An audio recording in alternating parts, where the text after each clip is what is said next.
Hello there. Welcome to the Saroy channel, wherever you are in the world, and so much love to each and every one of you. I do hope you're doing remarkably well. I'm doing fabulous, thank you very much, and all the better for spending quality time with you.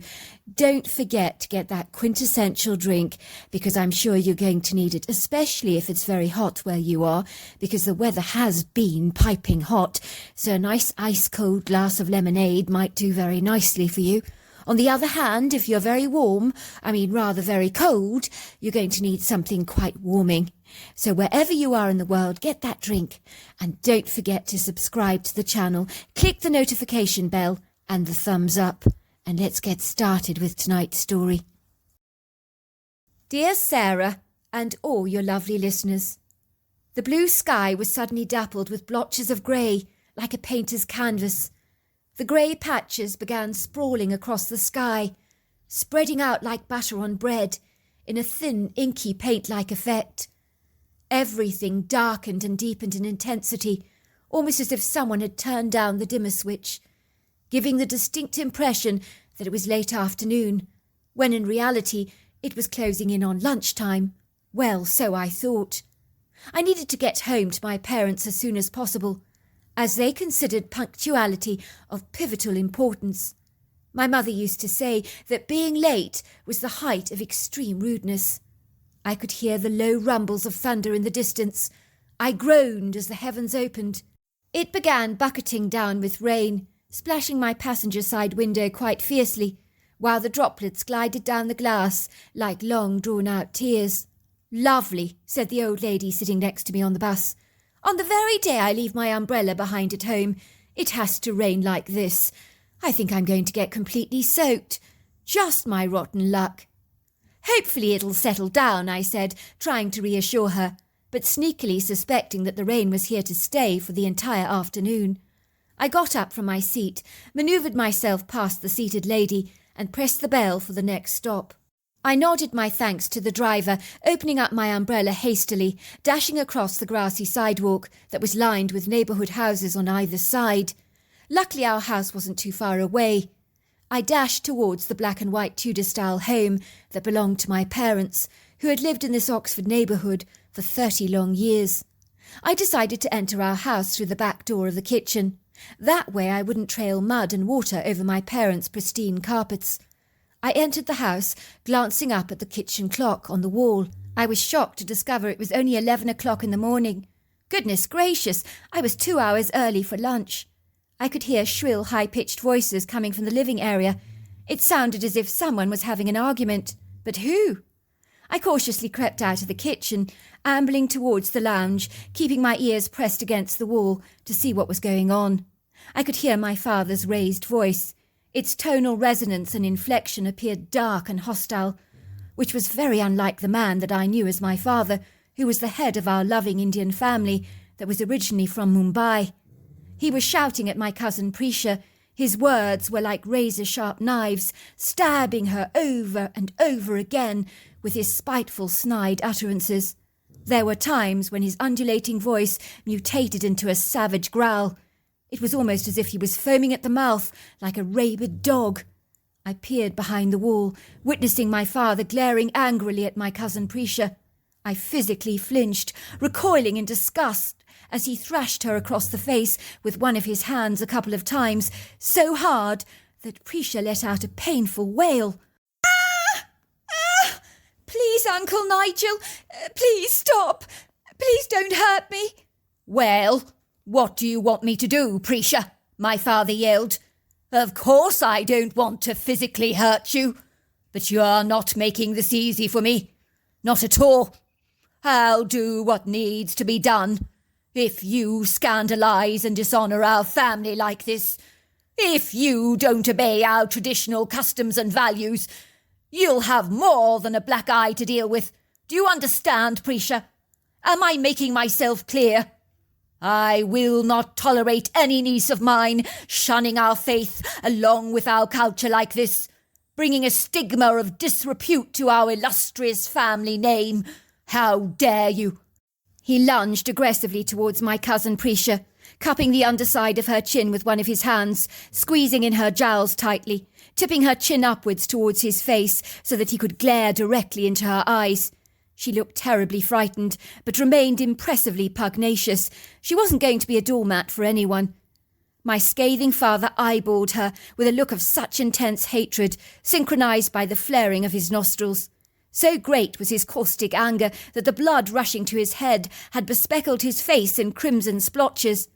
Then, using his right hand, almost as if swatting a fly, he thrashed Prisha across her delicate face so violently hard that he threw her off balance. She went crashing onto the parquet floor, falling backwards, hitting her head against one of the settees. She cried out in pain, "Ah! Ah! Ah!" clutching the back of her head, looking up at my father with a look of horror on her face, almost as if she couldn't quite believe what had just transpired, for my father had transformed himself into a savage beast. "You're not a good man, Uncle Nigel. Your heart is as black as coal. You call yourself a man of God? It's a joke," she said, spitting on the carpet. "What did you say, Prisha?" asked my truculent father, looking down at her with a disgusted revulsion on his face, as if she was a lower form of pond life. Such was his scorching disregard and contempt for my poor cousin, who had done nothing wrong except stand up for her rights. He had about as much compassion for her as a venomous spider has over a mosquito, which means none at all. "You heard," she said. At that, he kicked Prisha in the guts with his heavy steel-toed boots. She winced in pain, clutching her stomach. "Ah! Ah! Ah!" staring at my father with watery brown eyes. But she fought back those tears with a steely courage and cast-iron grit that was admirable. This time it was my father's turn to spit at Prisha. Pfft! His wet saliva began dribbling down her cheeks, which she wiped away in revulsion. A penetrating, pungent energy filled the room as my father's physical movements were energized by his infuriation, causing even the crystal glasses to wobble and tinkle on the sideboard. In my opinion, it was far more threatening and dangerous than the storm outside that day. My mother said absolutely nothing, but lifted Prisha off the floor as if she was a dog, glaring at her. "You deserved that smack in the face," she snapped. "You're a spoilt little brat, talking to your uncle like that. After all we've done for you, look at the thanks we get. You're a total and utter disgrace, talking to your elders with such disrespect. You're a blight on this family's name. You heard what your uncle told you. You'll marry that man that we've selected for you. You will do exactly as you're told." I could see my aunt and uncle sitting on the leather recliner at the far corner of the living room, watching the scene unfold before them, with an air of indifference, nodding their heads approvingly, in agreement with my mother, when she reprimanded their own daughter. Why were they not sticking up for their own child, I thought. "Your aunt's right," said Prisha's father. "You're acting like a spoilt little brat. We raised you better than that, Prisha. The wedding has been arranged. You will marry the man we have selected for you. You will do exactly as we say, or bear the consequences, and I dare and tell you what those will be." Prisha nodded, her body trembling with terror. She knew that putting up any kind of argument would land her in deeper trouble, so wisely she shut up. But I sensed in my gut that Prisha would never ever be forced to do something against her will, for she was one of the gutsiest people I had ever known. Prisha was due to get married to her betrothed in a month's time, but had attempted to run away from her parents' home by surreptitiously sneaking out of their house at the dead of night, with a suitcase filled with all her worldly possessions. Sadly for her, fate was not kind to her on that cold winter night. In her haste to get away, she'd accidentally stumbled over the kitchen dustbin. The crashing sound had alerted her father, who'd raced down the staircase, stopping her in her tracks, disabling her ability to escape, keeping her prisoner in her own bedroom. It came as no surprise to me to learn that a week later she was found lying dead in her bed, deceased, having mysteriously been bitten by a black mamba. I was to discover that 2 drops of this venom are so lethal they will actually kill you. Poor Prisha didn't stand a hope in hell or a fighting chance against such a dangerous viper. Worse still, she was terrified of snakes. They haunted her darkest nightmares. I knew her death was nefarious. For a start, where had the black mamba come from? As this was Oxford, for goodness sake. We don't have these dangerous snakes wandering around our backyards at random. Furthermore, you can't buy black mambas in the United Kingdom, so someone had clearly smuggled the snake illegally into the country through the illegal wildlife trade. I knew my father was behind her carefully thought-out death, but it was ruled by the coroner as an unfortunate accident. But an accident it most certainly was not. In a trice, the view that I held of my parents was shattered into smithereens. It would never, ever be the same again. I had been eyewitness to my father's brutality. I had personally seen an iniquitous, immoral, diabolical side of him when he had flown into a rage with my cousin. It showed me how warped and deceived he was to believe that he was honouring his faith by murdering my cousin. If God is good, then a good God could never condone the shedding of innocent blood like this, in such a despicable, nonsensical way. A week after Prisha died, my parents escorted me to the drawing room for a formal, inauspicious meeting. I could only imagine what it entailed. "We have news for you," said my father. "We have decided that the man that we had arranged to marry your late cousin Prisha will be marrying you instead. We will need to make arrangements forthwith for the 3-day ceremony. Your wedding will be in a month's time, so we have a lot of planning to do. Outfits to be made, food to be prepared and organised, people to be invited. You will be pleased to know that your betrothed is from a very good background, a man of agreeable means. You are a very lucky girl indeed." At this mortifying revelation, I was completely, totally and utterly devastated. My heart started pounding like a bass drum, while my skin began to crawl, as if spiders were running up and down my spine. I was now wearing Prisha's shoes, experiencing firsthand what it was like to be forced into something against my will. My problem was that I lacked Prisha's courage. Fighting back against my father was something I was not inclined to do. "But Dad," I said, "I don't want to get married. Please, I'm just not ready." My father's expression was ruthlessly hard. He reminded me of an aggressive dog guarding a house, waiting to pounce on you if you dared enter the gate. He raised an objectionable hand and said, "Now, don't you start giving me any grief. You don't want to end up like your cousin Prisha, do you?" The portentous words hung in the air like a nasty odour that simply would not abate. I looked at my mother for a hint of compassion in her eyes, hoping with all my heart that she would come to my rescue.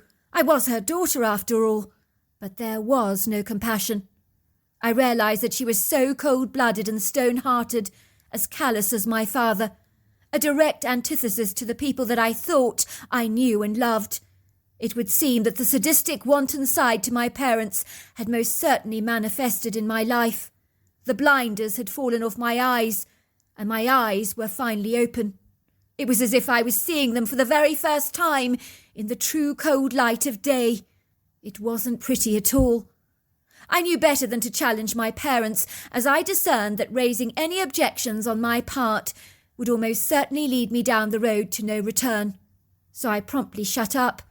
I pretended to agree with the plans that they had for me. "Very well," I said. "If it pleases you, I'll get married, but I'm not very happy about it." "Good girl," said my father, his expression changing from dark and stormy to warm and sunny. "I knew we could rely on you to see sense.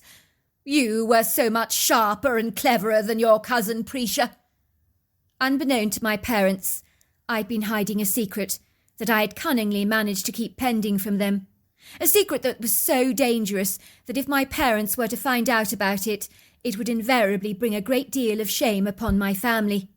I was in a relationship with a young man called Simon Baker, who was finishing his law degree at Oxford University. He was from Washington State in North America. I had met him by chance at the Potato Pub in Oxford, where they serve the most enormous jacket potatoes with delectable fillings like tuna mayonnaise with mozzarella cheese and chicken and mushroom. I'd been eating there with a friend at a table that seated 4, as the pub was so full up at the time, with people queuing in the entrance hall, waiting for tables. We informed the waitress that we didn't mind 2 people sharing our table with us, given the shortage of tables. She ushered in 2 men to sit at our table. One of the strangers was Simon. From the moment we met, we hit it off. Our relationship flourished from friendship to love in a matter of weeks. We had become inseparable from thenceforth, but managed to keep our relationship very discreet and secret. After the meeting with my parents, I quickly arranged to meet Simon at a local, very obscure but busy coffee bar. I was very afraid of being followed. I was almost certain my parents were having me watched. Nothing would surprise me. They were capable of almost anything. I could see the tall, handsome 6-foot man with the gorgeous curly blonde hair and bright sparkling blue eyes gliding towards my table. He always made me smile. "What's wrong?" he said, looking at me with an aggrieved expression on his face. "Your SMS message scared me half to death. Please tell me that everything's all right. You've really got me half worried." Tears began to glide down my cheeks. I tried to brush them away, but he had seen them. I'm being forced into an arranged marriage," I said. "I have to marry a stranger next month. If I don't, my parents will kill me. And I mean that quite literally. They will kill me." "I don't understand. Surely in this day and age you can have some freedom of choice when it comes to who you choose to marry." "No, I'm afraid not. If I don't obey my father, I'll have brought shame on the family.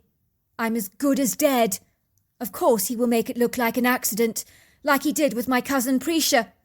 Ultimately he got away with murder. He's clever like that. He'll do it again." Simon grabbed my hand, his blue eyes fixed on mine. "Marry me, Sahana," he begged. "Marry me. I love you. Why don't you come back to America? If you need, you can live with my parents in Washington until I finish my degree. It makes total sense to me. You'll be far away from your parents in America, and they'll never ever find you there."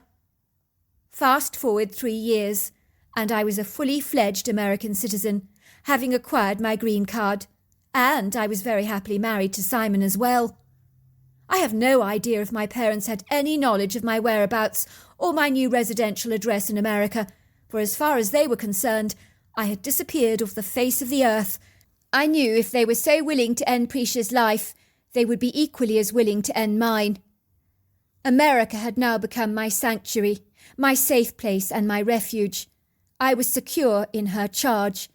It was best to sever all ties with my parents for good, never to see them again, as brutally as unkind as that may sound. I still had haunting memories of my father's furious face as he launched an attack on Prisha like a savage beast, due to her courageous act of defiance, which I still admired.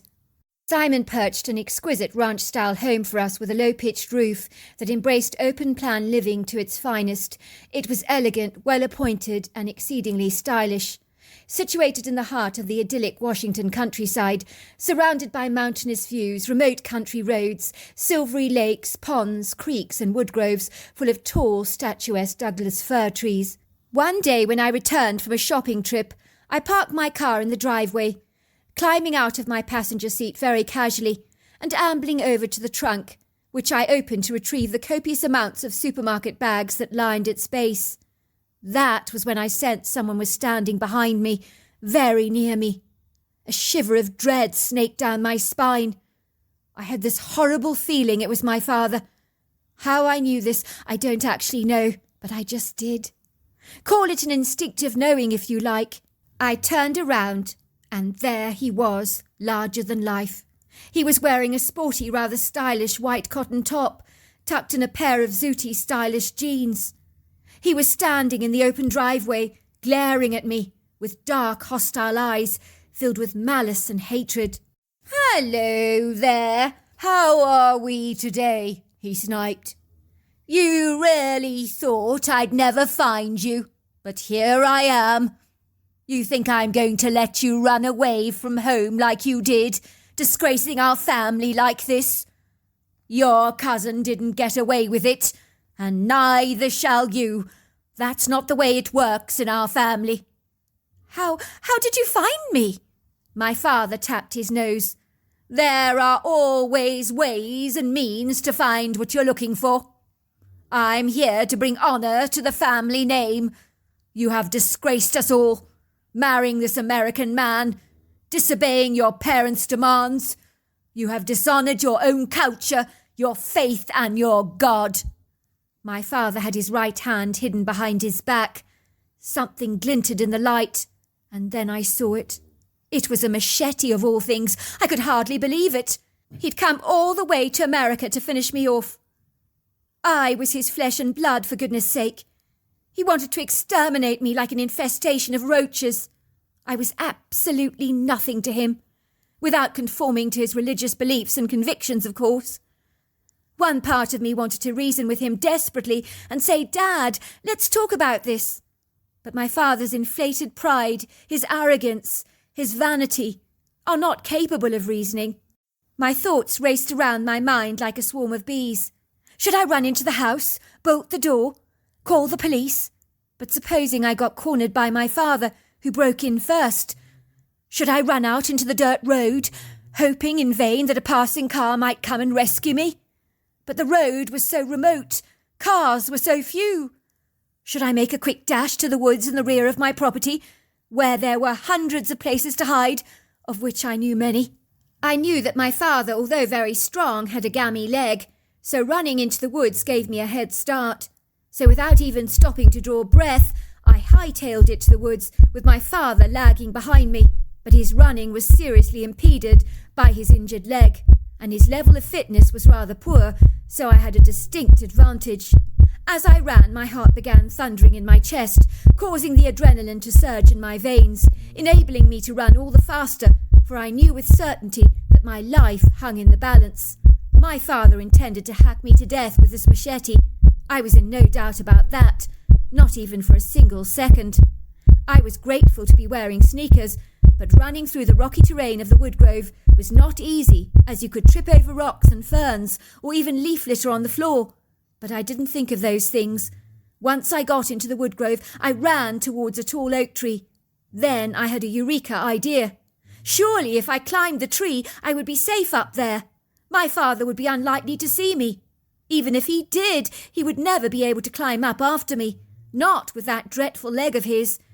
It was with immense strength and courage that I never knew that I actually had, or even possessed, that I managed to manoeuvre myself up the branches of this great big tree, until I got to a branch that was covered in an abundance of foliage.